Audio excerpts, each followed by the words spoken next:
Sebab apa? Ayat pertama ini kita dibaca dengan Ar-Rahman.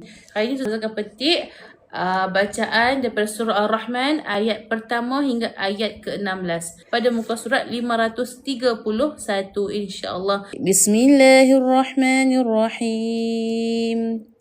Ar-Rahman. Tuan-tuan dan puan sekalian, sebab apa ayat pertama ini kita dibaca dengan Ar-Rahman? Sebab apa kita tidak boleh baca dengan Ir-Rahman? Sebab apa kita tidak juga boleh baca dengan Ur-Rahman? Hukum yang terdapat di dalam ayat pertama ni kan tuan-tuan dan puan sekalian, terdapatnya hamzah wasal. Allamal Quran. Dekat Allamal Quran ni kan tuan-tuan dan puan sekalian, yang dekat sini ada yang baris syaddah. Bila mana ada baris syaddah ataupun kita panggil sabdu, kita kena doublekan suara kita. Jadi kalau kata tak ada ni, kita akan baca alama. Tetapi bila mana ada syaddah ataupun sabdu, kita kena jadikan lam ini ada dua. Allama.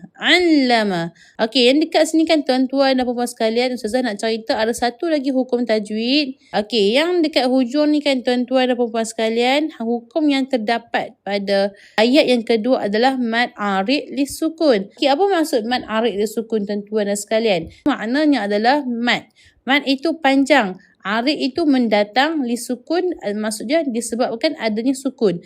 Okey, semua kita tahu bila mana kita nak berhenti sahaja ayat, kita nak berhenti sahaja bacaan, huruf yang terakhir mestilah kita akan bacakannya dengan tanda mati. Dengan tanda sakinah, dengan tanda sukun. Kita tak boleh baca macam ni kan. Allamal Qur'ana. Bila mana kita nak baca saja Quran, bila kita nak berhentikan bacaan, maka kita kena sukunkan huruf yang terakhir. Jadi bila mana ada yang sukun, maka dekat sini muncullah satu hukum panjang, iaitu mad arid disukun. Panjang yang datang disebabkan adanya sukun. Hukum arid sukun, kita kena panjangkan bacaan lebih kurang 5 ke 6 harakat. Okey, seterusnya ayat ketiga kan tuan-tuan dan puan sekalian. Qalaqal insan. Okey, jadi kat sini kita tahu hujung saja ayat mestilah kita panjangkan dia sebab dekat sini ma'arid sukun. Tetapi ada warna hijau kat sini Ustazah nak cerita. Okey, warna hijau ni kan tuan-tuan dan puan sekalian, maknanya kita kena dengungkan bacaan. Dengung tu kat mana? Dengung itu dekat kawasan hidung. Qalaqal insan.